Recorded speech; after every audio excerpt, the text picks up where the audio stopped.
Welcome back to the Author Spotlight. I'm your host, Michael D. Butler, CEO of Beyond Publishing. Our guest today is coming to us, as they say, across the pond in Bristol, England, and she's got an amazing story. She's going to tell us about her new best-selling book, Kidnapped, Taken, Rediscovered, and Reinvented. This is about the car ride that changed the future forever.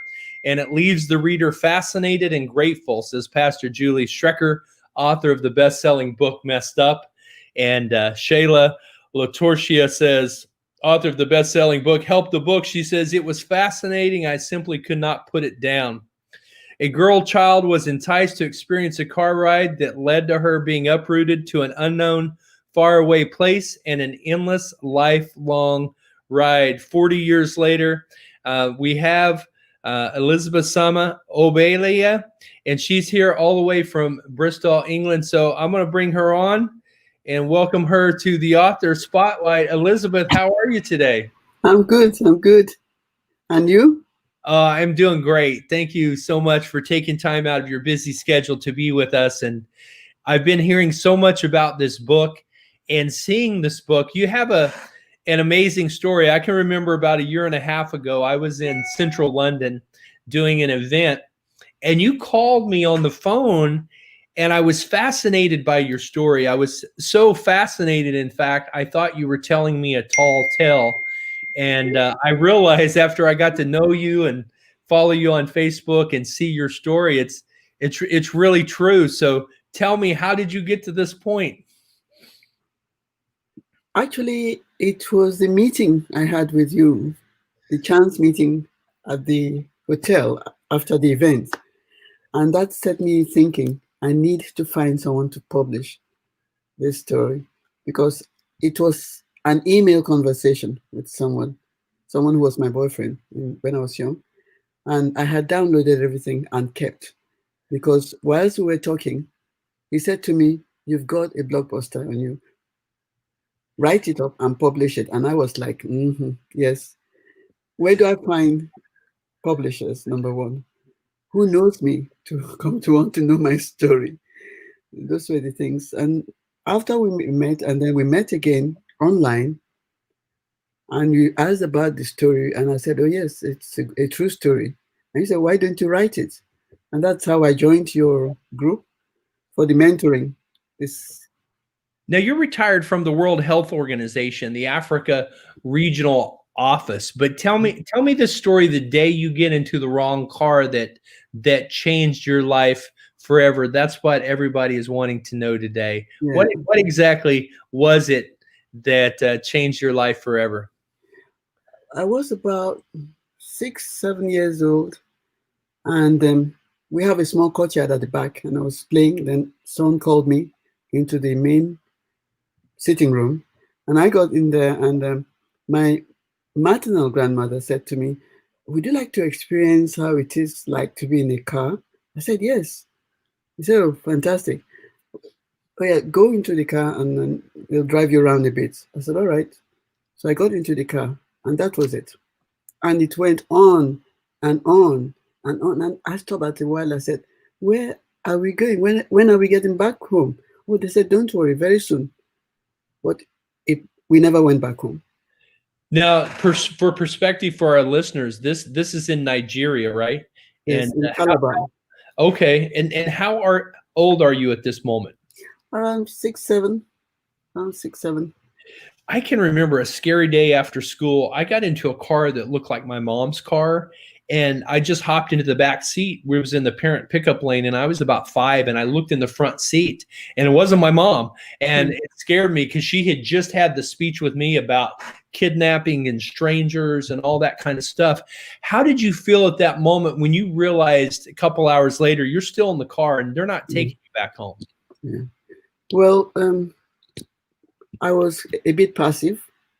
The first thing I did was looking at where we were taking or turning, because I was saying to myself, if I had to find my way back home by myself, I should have some points that would show me where to turn. And okay, so you had the presence of mind as a 6-year-old girl to look for landmarks to try to figure out which direction they were taking you.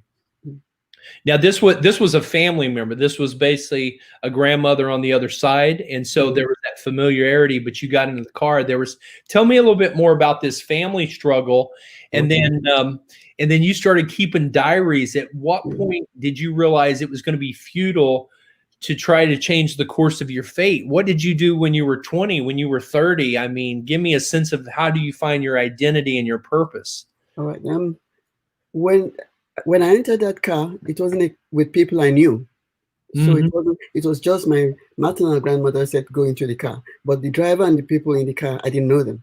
Oh, I so see. I was frightened to start with. Then we got to a place, I remember it very well. It was very cold.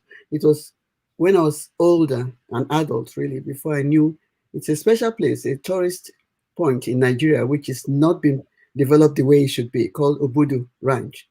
But we went on and on we spent the night there and on, and about, I don't know, maybe 4 days or so, we got to Ibadan. I didn't know. I stayed 3 days in someone's home until they took me to my mother. And whilst I was there with my mother, that is when a school was found for me. And I was desperate to learn. I always loved books. And that was one of the things they saw in me in Calabar. So any little scrap of book, they just hand over to me. And so I excelled, but I was also in sports. So because of the fact that I was able to combine schooling and sports, achievements in sports, that propelled me until I went into the university. Now, you had a pretty amazing life. You went on to educate yourself and put yourself through university. You found love, and it was actually the stories in your diary that you were sharing with your love that you realized this should and indeed needs to become a book. Kind of give us a hint on your journey. How did this transpire? Okay, to start with, I didn't put myself through university. Mr. Lindsay White, who was the director in the United States Information Service based in Ibadan, he is the one who decided to fund my university education. And he had seen me as a sportswoman as well. And then he had met me through my mom and through the fact that I used to go to the United States Library to read. I loved books. So I'd go there and read, and I didn't know that anybody was noticing it. And eventually, there was a competition, essay competition. I took part in it. I did well. Books was given to the library of St. Teresa's College, Ibadan. And it was then that my mom told me that he was the one who brought the books as gift to the school. And it was based on the essay competition I took part in. So that was it. And he now decided, when my mom was really struggling, even before I went into university, she was really struggling, trying to make sure that I had education, trying to make sure that she could pay the fees.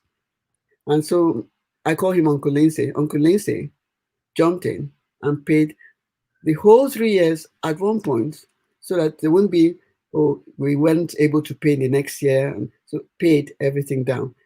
At that time, Professor Lambo was the Vice Chancellor of University of Ibadan, and apparently he met my dad in Geneva. And so he was like delighted that, okay, we are going to make sure that we take care of this one. And that was it. Especially when he realized that I'm a nonconformist. Apparently, you've gone on to be an entrepreneur, and your first book was an ebook, Making Money is Easy, Play to Win. In fact, there's a chess piece on the front of the book cover. There's so many businesses you write in third world countries, but hardly anyone knows about them because African small business do not have the knowledge and the systems. The intention of the book is help the youth. Now, give us kind of an overview of why you wrote this first book before you wrote Kidnap, because you've been a serial entrepreneur and have been involved in mentoring young people and starting businesses for years. Tell us, where did that passion come from? Yeah, when online started to be like the mode for development, I joined a group for a sort of affiliates program. And I tried to get some of the youths involved. And the first thing they'll say is, I don't have the money. You start this, I can't do it, I don't have the money. And I said to them, you see, money is created. You may not have, but 3, 4, 5 of you could chip in a little bit and sponsor one to start something. And then from there, the profits help the other ones come up. This was done in Congo Brazzaville. I was mentoring some young kids, not because I'm so good, but it was because I was missing my kids. And I would go there. They wouldn't let me play football, but a lot of times they'll allow me to be the referee or the goalkeeper when they don't have many people to make up the team. And at a point, they all pulled money together by selling plastic bags that they take and wash and dry and resell, just to have money to send one of the boys to school. And the first time I got to know that, and it was only because they wanted a top up and they didn't have it, I was in tears, because this is actually what we need in Africa, being able to help each other, working legally, legitimately, with truth. A lot of difficulties can be overcome. Well, you've been through a lot of difficulties in your life. You had the question of who is my mom, and tell me about the story of two sisters fighting over you. What is that all about? Well, I call her my auntie, but in my later age, at least I was already 60, and when the point was raised that she may actually not be my mom, my auntie, but my mom. But I was brought up by her elder sister. And but I noticed anytime my auntie Antika would come and pick me up to take to her place, sometimes just as we were reaching her home, my other mom would come and pick me up and take me back to her own place. So I was between two homes. Well, that is really fascinating. And same day, not another day, same day. Okay. Sometimes within hours. Well, basically the name, because you have the two names, Elizabeth Sama and Elizabeth Obileye. Tell me the difference there, and at what age were you when you found out the actual truth? Okay, Obileye is my husband's name, not my name. My maiden name is Sama, Elizabeth Sama, and that's what a lot of people know me as, because I was very good in athletics and represented Africa in the World University Games in Turin, 1970. And so a lot of people in the university, my university days, secondary school days, knew me as Elizabeth Sama. But I got married to Mr. Obileye. So a lot more who know me as an adult as Elizabeth Obileye. Okay, what I noticed is that some know me as Sama, they don't know me as Obileye. Some know me as Obileye, they don't know me as Sama. So I'm putting everything together to ensure that everyone knows that it's the same person. Now, tell me about these Facebook groups. You created 2 Facebook groups and 2 Facebook pages. What are they for? Okay, one is Keep Funds Within. Keep Funds Within was because I read the fact that in the African or the Black community, money lasts only sometimes seconds or minutes, because we tend to buy from other people. It doesn't circulate amongst us. Most the Jews, it's there for about 15 days, if not more. Right. Most the Indians, about 8 days, if not more. But within the African group, it doesn't stay up to 1 day. And that's because we're buying from other groups. So in order to help us also develop to be at par with the other groups, it's best for our money to also circulate amongst us. So that is what informed the title, Keep Funds Within. Because I believe if you make me poor, if you impoverish me, you are impoverishing yourself, because I will not have the money to buy your stuff. I mean, it's logical, it's commonsensical. So it's better to allow everybody to have money, be able to make money, be able to keep their money. Yeah. Then you'll have a solid economy. Otherwise, we are all still going around the rat race, and we're playing games. Well, that's a very powerful concept, and I think one thing that was fascinating to me is you said you felt like you lived a lie for a long time, or you feel like you had to hide the truth for a long time. What was that about? What was going on in your life as you developed and grew? Yeah, it's because as a child, it was as if I was not to be seen. I mean, I remember my mom would have visitors and I would be sent immediately into the bedroom and I shouldn't come out until everybody's gone. So for a long time, sometimes nobody knew I was in the house at all. So I've lived that kind of life throughout. It's now a habit. And there are times I don't say anything. I listen a lot more than saying, because I also became a translator interpreter. And with interpreters, you're trained to listen and translate, but not to have an opinion. So I would listen and listen. The only time I'll have an opinion is when a sore point is touched in me. Then I do express my personal opinion. How has this book helped open up a new world for you to finally get your story out there for your children and grandchildren? Mike, let me be frank with you. If you had not had that patience with me, I know there are many times you are frustrated, and I could see the look in your hand. I said to myself, okay, it looks like I've pushed him to an edge. Try to toe the line a bit. If you hadn't really pushed me, I don't think it would have been published. Because it's almost like walking in public naked. Tell me about that. You talked about that in the book. Yeah, because then you're now vulnerable because everybody knows you. Everybody knows your background, your childhood, and there are always scars. Whatever happens to us in life, it always remains a scar. And as a psychologist, because I did my master's in organizational behavior, if one is not ethical, it could be exploited. So that is why I said it was almost like walking naked in the street. Well, it was very powerful to have you as a part of our writing group. And I just want to say it did, I think, take a few weeks for you to open up in this 8-week course. But by the time you did, it was so powerful with the other group members. And it was evident that you had your breakthrough, because until that moment you came up with the title of Kidnapped, it was kind of that realization that your story was finally going to get out to the world. And that was fascinating and amazing. I want to dive in a little deeper here. What advice would you give a young person that they could invest in now? How can they invest in themselves to secure themselves financially for retirement? What advice would you give your younger self?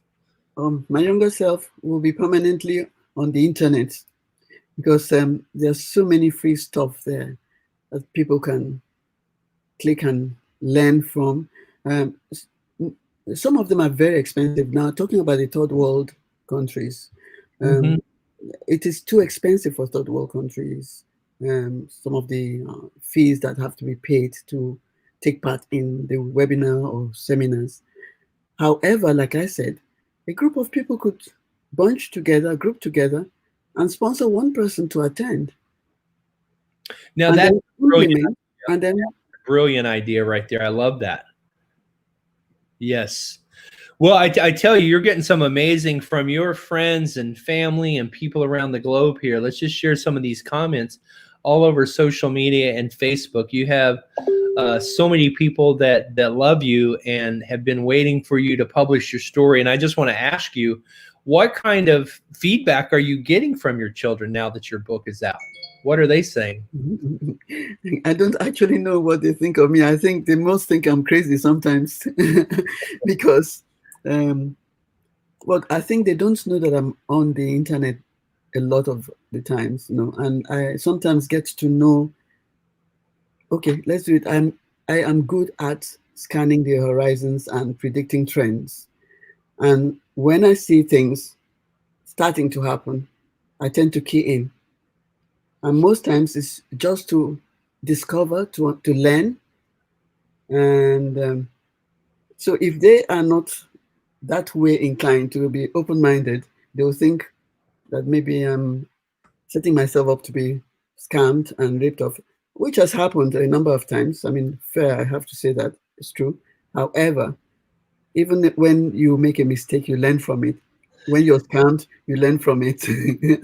Well, here's what makes me really proud of you, not only for finishing the book and sharing your story with the world, but also the fact that, there's a lot of people in your age bracket that they're afraid of technology. They just never get online, and you're out there constantly learning, reading, growing, and then you're also doing business online, which is so fascinating. Now your book, your hardcover is available. We want people to go to Amazon right now. In fact, for the next 3 days, we've got a special on the ebook for 99 cents US. And, for basically $1, basically £1, very similar in price there. You can go grab it, and you can share it with friends as well. You can purchase it for friends, share it for friends, because this book is going to inspire women in particularly, but people in general, to overcome whatever's been holding them back in life.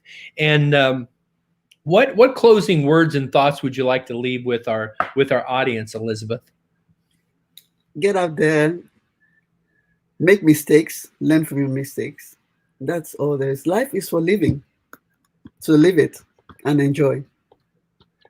That's just so very powerful. And I'm excited because the hardback is out, the ebook is out next month, the paperback will be available. Kidnapped, Rediscovered. And this is such a powerful book. We're so proud of you for completing it. And this book, it's like almost 200 pages. I think this book is 150 pages, right? And it's your story. And what kind of feedback are you getting from people that I know we're getting feedback from people that are buying it and reading it. They're inspired. They can't put it down. And what's been some of your great stories and feedback from people that have read it? Well, everybody's like, wow, well done. Congratulations. And for me, it has been a relief. It's like a heavy burden taken off my shoulder. Well, you did. You got it out there, and I tell you, it's really changing lives and touching people around the globe. Available now everywhere, not just on Amazon, but everywhere books are sold. BarnesandNoble.com, IndieBoundBooks.com, Chapters in Canada, and everywhere you buy books. Target.com, Walmart.com. It's coming there as well next month. So we're so excited, Elizabeth. Now, if people want to get a hold of you for interviews or podcast interviews and speaking, what's the best way for people to find you and reach out to you? Well, I have the Facebook page as well. And I'm on Facebook, I'm on LinkedIn, I'm on Instagram, I'm on Twitter, I'm on well, that I have, and then I have you as well. Yes. There that can be reached. You can be reached, and you can also. We will put you in touch with Elizabeth. I know you're going to be a part of the book show in London, in central London next March, and we're so glad you're going to be there with Kidnapped. What advice would you give anyone that's thinking about writing a book? We've had people from all over the world join us at Write Your Book in 60 Days. And what kind of, was that a helpful course for you? Yeah, the most important thing was you telling me that I needed a place, special place, that I will use all the time. Not right here, right in the sitting room, right in the bedroom. No, a special place. Sit there, even if it's only for 15 minutes, 20 minutes, whether a word comes out or not, it doesn't matter. At the 20th minute, just go away. The next day, sit down there. Now, you might do this for about 1 week before one word is written down, but once you've broken that ice, immediately you sit in your special place, it comes pouring out.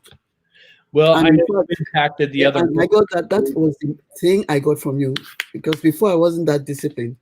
And just to let you know, I now have the beginning of the sexy African recipes. Oh, I love that. I love that. Sexy African recipes. You know how to market too. You are a marketer. I'm telling you what. I learned it online. I can't wait to share that with the world. Well, let's check in on some of this. You got so many friends and family here that are just giving you shout outs and congratulating you, Elizabeth. So proud of you on the launch of your book and sharing your book. So I would say today, everyone, go to Amazon. And if it's not available in the country you're in, you can go to Amazon.com US through a incognito browser. You can still order the ebook for $1 US and share it with anyone in the world. And on the pre-sale, on the pre-buy it, and be sure you download it once it goes live on the 15th. We're going to take this book to #1, and we're so proud of you. It's a great read. It's a great book, and it's just been great to hear your story today. And we want to say thank you, Elizabeth. And people can continue to chime in and give us feedback on the book. Once you do download it and read through it, then give 5-star review on Amazon. And let's share the interview today. Elizabeth, congratulations on the book, Kidnapped. And we're so excited about your story, taken, rediscovered, and reinvented. That's what you've done. And your story will inspire many. Thanks for joining us today on The Author Spotlight, where we feature authors from around the globe. Thank you, Elizabeth. Thank you. Thank you. Thank you, everybody. Please go buy a copy. Awesome. I tell you, you're getting